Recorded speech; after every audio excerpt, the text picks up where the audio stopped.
Doctor கிட்டயே படுக்கையில ரே பிராக் கண் தெரியாம படுத்திருக்காரு. மெதுவா கண் விழிக்கிறாரு. டாக்டர் அவரு உடல்நிலையை சரிபார்க்கிறாரு. ரே நல்லா சரியாயிட்டாரு. அவரு மனசுல ஒரு அலை. முதல்ல அவரு குடும்பத்தை பத்தி கேட்கணும்னு ஆசைப்பட்டாரு. ஆனா டாக்டர் அந்த கேள்விக்கு சரியான பதில் சொல்லல. 3 மாசமா கடுமையான மார்பு காயத்தால கோமாவுல இருந்திருக்கான்னு சொல்றாரு. நல்லா சரியாயிட்டு வருகிறான்னு சொல்றாரு. ஆனா ரேவுக்கு கவலை. அவர் மறுபடியும் குடும்பத்தை பத்தி கேட்கிறாரு. ஆனா டாக்டர் கிட்ட ஒன்னும் சொல்லல. போலீஸ் வரப்போறாங்கன்னு மட்டும் சொல்றாரு. அப்புறம் என்னன்னு சொல்லல. அடுத்த சீன், ரே ஒரு விசாரணை அறையில உட்கார்ந்திருக்காரு. அவரு முகம் சோர்ந்து கவலையா இருக்கு. அவருக்கு எப்படி இந்த நிலைமை வந்ததுன்னு சொல்றாரு. அவரு மனைவி கிம் காரில வீட்டுக்கு போற நைட்ல தொடங்குறாரு. வழி தெரியாம போயிட்டாங்க. ரே கார் நிறுத்தினாரு. காரை போட்ல இருக்கிற மேப் செக் பண்ணணும். அப்புறம் சீக்கிரமா ரே காரிலிருந்து இறங்கினான். அவன் கண்கள் உடனே அருகில நடக்கிற ஒரு பயங்கரமான காட்சியை பார்த்துடுச்சு. 3 ஆண்கள் சாலையோரத்தில் ஒரு இளைஞனை கொடூரமா அடிச்சுக்கிட்டு இருந்தாங்க. ரே அதிர்ச்சியில உறைஞ்சி நிக்க 4வது ஒரு ஆளு உயரமா அதிகாரம் உள்ள மாதிரி வந்தான். அவன்தான் பிராங்க் நூனான், அந்த கூட்டத்தோட தலைவன். யோசிக்காம பிராங்க் அவன் கூட்டத்தாரிடமிருந்து ஒரு துப்பாக்கியை பறிச்சு அந்த இளைஞனை சுட்டு போட்டான். அந்த சுடும் சத்தம் இரவை முழுசா எதிரொலிச்சது. பயம் ரேவை பற்றி கொண்டது. கொஞ்ச நேரம் அவனால நகரவே முடியல. ஆனா அந்த ஆளுங்க அவன் பக்கம் திரும்பினப்போ பேய் பிடிச்ச மாதிரி அவன் காருக்கு ஓடினான். இதயம் வேகமா அடிச்சிச்சு. கதவை பூட்டிட்டான். அவன் பக்கத்துல உட்கார்ந்திருந்த கிம் அவன் கஷ்டத்தை உடனே கவனிச்சா. அவன் மூச்சு வாங்குறதுல அவன் கண்ணுல இருந்த பயத்தை அவள் பார்த்தா. இன்னும் அதிர்ச்சியில இருந்த ரே அவன் கொலை நடந்ததை பார்த்தான்னு சொன்னான். கிம்முடைய பயம் உடனே அவசரமா மாறிச்சே. போலீஸுக்கு ஃபோன் பண்ணணும்னு அவள் வற்புறுத்தினா. ஆனா ரே இன்னும் அதிர்ச்சியில. பயங்கரமான அனுபவம். மறுப்பு. அவனுக்கு ஆபத்து தெரியும். அந்த ஆளுக கொடூரமான கும்பல். போலீஸ் கிட்ட கொடுத்தா அவங்களோட உயிருக்கே ஆபத்து. சரி, இப்ப சம்பவம் மாறுது. விசாரணை அறைக்கு போகலாம். ரை அங்க உட்கார்ந்திருக்கான். முகம் பதட்டமா சோர்ந்து போய் ஷெல்பி அதிகாரி படங்களை வைக்கிறார். ஃப்ரை கிட்ட கேட்கிறாரு யாருன்னு. ஃப்ரை தயங்கி நிக்கிறான். மனசுல பயம். அவங்களுக்கு எதிரா சாட்சி சொன்னா சிறைக்கு போறதுக்கு முன்னாடியே முடிஞ்சிடும். தலையை சலங்காட்டி ரை மறுக்கிறான். ஷெல்பிக்கு புரியுது. போலீஸ் பாதுகாப்பு கொடுக்கறாங்க. விசிட்டிங் கார்டு கொடுத்து மனசு மாறினா தொடர்பு கொள்ள சொல்றாங்க. பிறகு ரை வீட்டுக்கு வருகிறான். கால்கள் மெதுவா கனமா. கதவுக்கு போறப்போ சின்னஞ்சிறிய கடிதம் கீழே விழுந்து கிடக்கு. எடுத்து பார்க்கிறான். அந்த கடிதத்துல என்ன இருக்குன்னு. அவருடைய முகம் கலங்கிற்று. சோகமலை போல அவரை சூழ்ந்தது. கண்கள் கலங்க ஆரம்பித்தன. அந்த கணத்தின் பாரம் அவரை அழுத்தியது. உணர்ச்சி பெருக்கில் ரை நின்றார். கண்ணீர் வழிந்தது. கடந்த கால நினைவுகள் அவரது மனதில் பொங்கி எழுந்தன. அனைத்தும் அழிவதற்கு முன்பு இருந்த காலத்திற்கு அவர் திடீரென்று அழைத்துச் செல்லப்பட்டார். அந்த நினைவில் ரைக்கிம் மற்றும் அவர்களின் 2 குழந்தைகள் விக்டோரியா மற்றும் மேக்ஸ் ஆகியோருடன் வீட்டில் இருந்தார். ஒரு சாதாரண காலை நேரத்தின் சூடு அவர்களை சுற்றியிருந்தது. அவர்கள் காலை உணவு மேஜையில் ஒன்றாக அமர்ந்திருந்தனர். சிரிப்பு காற்றில் நிறைந்திருந்தது. மேக்ஸ் தனது வழக்கமான குறும்பு சிரிப்புடன் விக்டோரியாவை அவளுடைய மூத்த காதலன் பற்றி கிண்டல் செய்தார். அந்த கணம் எளிமையானது, அன்பால் நிறைந்தது. ஒரு குடும்பம் ஒன்றாக, அக்கறையின்றி ஒற்றுமையாக. ஆனால் அந்த நினைவு வந்தது போலவே அது மறைந்துவிட்டது. ரை தற்போது தனியாக நிற்க வைத்தது. வீட்டிலிருந்த வெறுமை அவரது இதயத்திலிருந்த வெறுமையை பிரதிபலித்தது. அவரது இழப்பின் பாரம் ஒவ்வொரு வினாடியும் ஆழமாகியது. காட்சி ஒரு காலியான வீட்டிற்கு மாறுகிறது. அமைதி காற்றில் கனமாக உள்ளது. ரை அமர்ந்தார். படிக்கட்டில சரிஞ்சு உட்கார்ந்திருக்கான். உடம்பு முழுக்க சோர்ந்து போய் பயங்கரமான நினைப்புகளோட கடலில் மூழ்கி போயிட்டான். ஒரு தப்பிப்பு வழி தேடி ஆளே கஷ்டப்படுறான். அவனுக்கு ஒரு குடிச்சிட்டு அந்த கஷ்டத்தை மறக்கணும்னு தோணுது. சாராயம் அவன் தொண்டையில இறங்கும்போது எரிச்சல். உணர்வுகள்லாம் மழுங்கிடுது. ஆனா அவன் மனசுக்குள்ள அமைதி இல்ல. மீண்டும் ஒரு வேதனையான நினைவு. ஃபிளாஷ்பேக்ல ராய் வேலைக்கு போறதுக்கு ரெடி ஆகிறான். கிம் கதவுல நின்னு அவனை பார்த்துட்டு இருக்காள். அவள் கண்கள் பயத்தோட இருக்கு. அவன் பார்த்த கொலை பற்றி கேட்கிறாள். அவள் கேள்வியின் எடை அவனை அழுத்திடுது. ராய் தயங்கி நிற்கிறான்.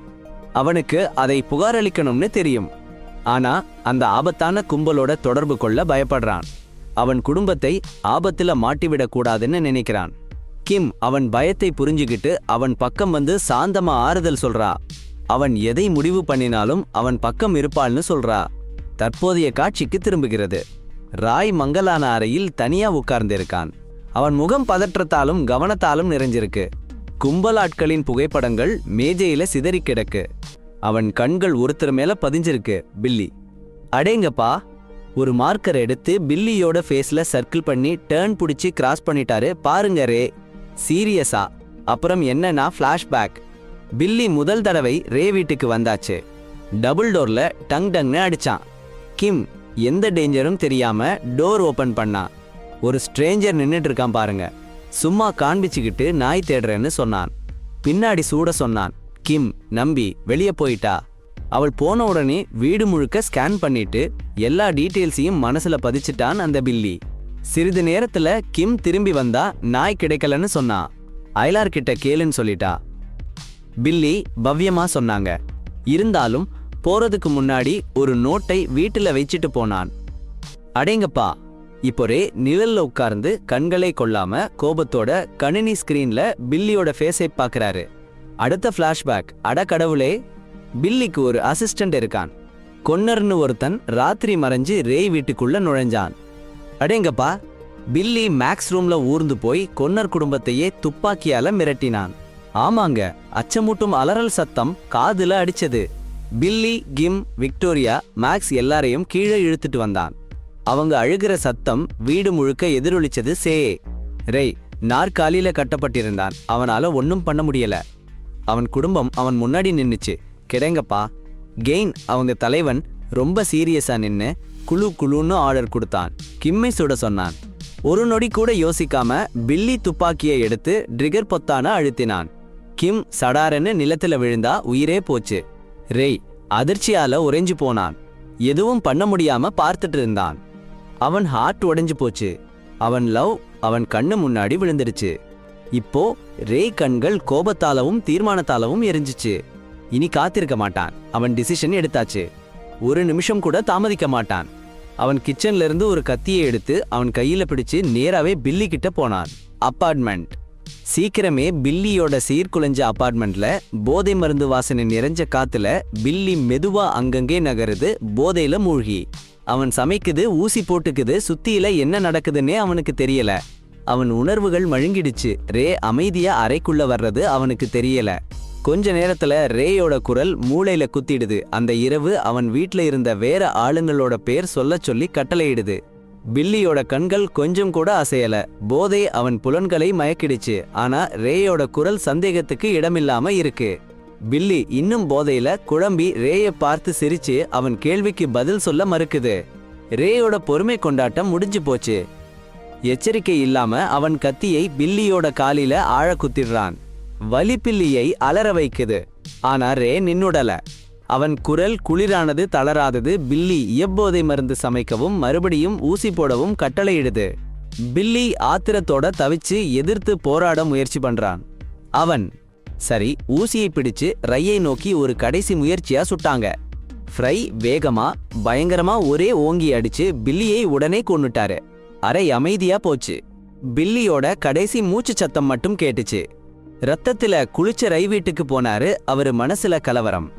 ஷவரில் நின்னு ரத்தத்தை கழுவினாரு. ஆனா அந்த கொடூரம் அவருக்குள்ளேயே ஒட்டிக்கிச்சு. எடுப்பா இன்னொரு நினைவு. அந்த நேரம் கானர் விக்டோரியாவை ஒரு கிளப்பிற்கு பின்தொடர்ந்தாரு. அவரு நோக்கம் கெட்டது.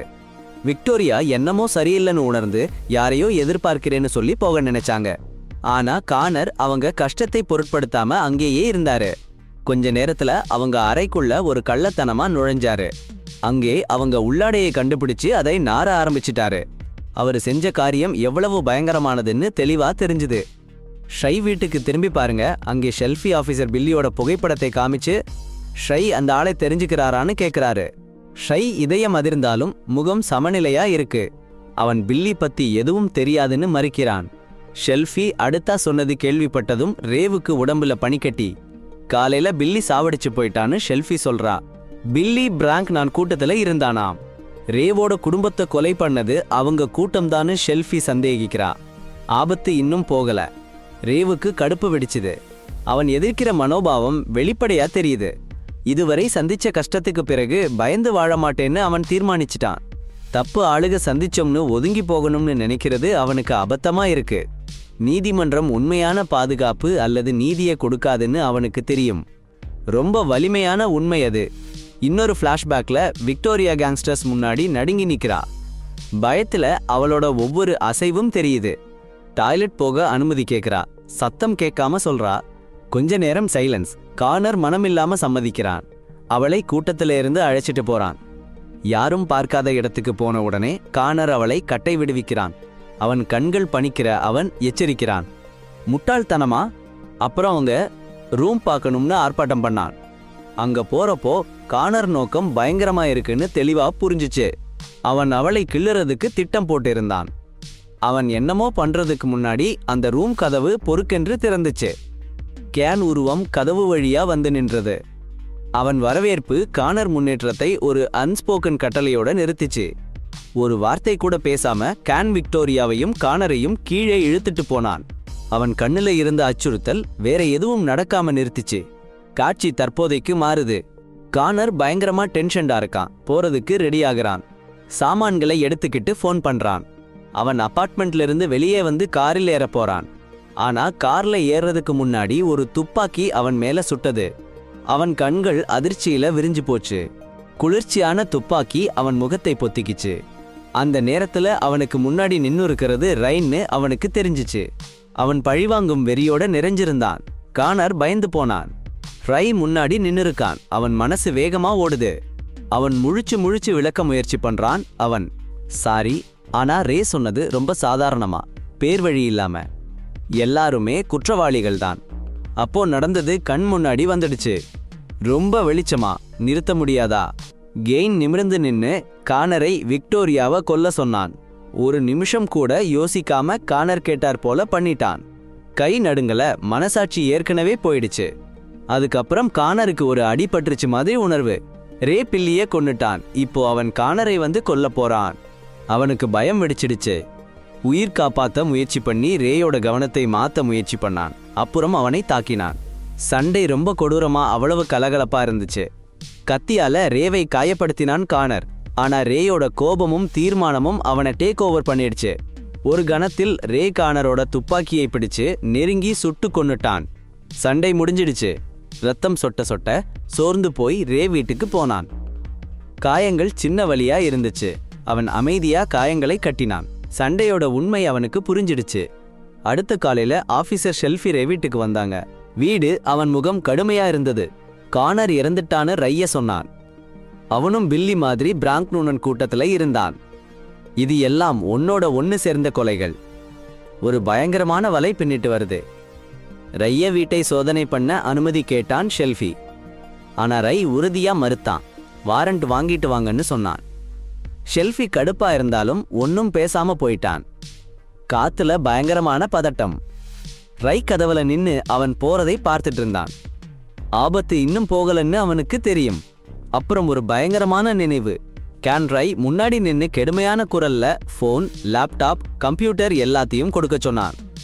சாட்சியம் எதுவும் மீதி இல்லாம அழிச்சிடணும்னு கட்டளையிட்டான். ரை கெஞ்சினான், குடும்பத்தை காப்பாத்துறதுக்காக. ஆனா கேன் உணர்ச்சியே இல்லாம இது சாதாரண பிசினஸ்னு சொன்னான். இதுக்கு மேல இல்ல. இப்போ கேன் அவன் மேஜையில உட்கார்ந்திருக்கான். அவன் பண்ணின காரியங்களோட எடை அவனை அழுத்திக்கிட்டு இருக்கு. ஒரு கடிதம் வந்திருக்கு. அதோட உள்ளடக்கம் அவன் தொடங்கி வச்ச அழிச்சாட்டத்தோட கொடூரமான நினைப்பூட்டல். உள்ளே பேர் லிஸ்ட். அவன் கொன்னவங்க, அவன் ஏற்படுத்தின குழப்பத்துல இருந்தவங்க. ஒவ்வொரு பேரும் அவன் மனசுல பொசுக்கி போகுது. அவன் விடுவிச்ச வன்முறையோட கொடூரமான சின்னம். ஃபிளாஷ்பேக் மறுபடியும் ஓடுது. கேன் ரேயோட குடும்பத்து மேல நின்னுக்கிட்டு இருக்கான். அவன் இருப்பு மூச்சு முட்ட செய்யுது. மார்க்ஸ் பயத்தோட நடுங்கி தப்பிக்க ஒரு வாய்ப்பு பார்க்கிறான். அவன் ஓடி ஒரு அலமாரியில மறைஞ்சு கண்ணுக்கு தெரியாம இருக்கிறதா பிரார்த்திக்கிறான். ஆனா கேன் எப்பவும் எச்சரிக்கையா இருக்கான். சீக்கிரமே அவனை பிடிச்சிடுறான். கொடூரமான திறமையோட அவன் மார்க்ஸை கீழே இழுத்துட்டு வந்துடுறான். அந்த நேரத்துல ரேயும் கிம்மும் சகாயம் பண்ண முடியாம மார்க்ஸ் அவங்க கண்ணு முன்னாடியே கொல்லப்படுறத பார்க்க வேண்டியிருக்கு. அந்த கொடூரமான தருணத்தோட பயங்கரம் அவங்களை உறைஞ்சு போக வைக்குது. அவங்க மகனை காப்பாற்ற முடியாம கொடூரமான இழப்புன்னு சொல்லற கனவுல சிக்கி தவிக்கிறாங்க. இப்போ கேன் பிராங்கை சந்திக்கிறான். காத்து அடர்ந்து இருக்கு. டென்ஷன். பிராங்க் கோபம் கொப்பளிச்சுது. கேன் ரே இன்னும் உயிருடன் இருக்கான், நம்மளை நெருங்கிட்டு வர்றான்னு சொன்னதும் அவரோட கோபம் வெடிச்சு போச்சு. ரே உயிரோட இருக்கக்கூடாது. அவன் ஒரு ஆபத்துனா அவன் உயிரோட இருக்கவே முடியாது. கேன் வேகமா காரை ஓட்டிட்டு போறப்போ அடுத்தடுத்த காரியங்களை பத்தி யோசிச்சிட்டு இருந்தான். ஷெல்ஃபி தூரத்துல இருந்து சாமர்த்தியமா பார்த்துட்டு சரியான நேரம் வரட்டும்னு பொறுமையா காத்திருந்தா. ஃப்ளாஷ்பேக் ரோயர் கேன் கூட ஏற்பட்ட தகராறு நினைவுக்கு வந்தது.